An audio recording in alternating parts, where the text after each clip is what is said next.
नमस्कार मित्रांनो, आज मी चालली मार्केटला भाजी घ्यायला. पाऊस तसा नव्हता म्हणून गाडी काढली आणि मार्केटला जायला निघाली.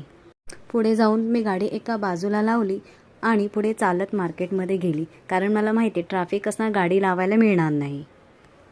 मार्केटमध्ये पोचल्यानंतर मी ताजी दोडकी आणि गलके घेतली, कारण ती गावठी आणि खूप ताजी होती.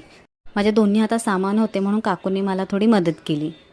महत्त्वाचे होते टॅमॅटो, तर मी टॅमॅटो घ्यायला गेले आणि मीडियम साईजचे असे टॅमॅटो विकत घेतले. टोमॅटोचा दर पण कमी झाला होता, 30 रुपये किलो. आणखीन थोडं पुढे गेल्यावरती वाटेवरती छान भेंडी लावली होती. म्हटलं भेंडी सगळ्यांनाच आवडते, भेंडीच घेऊया.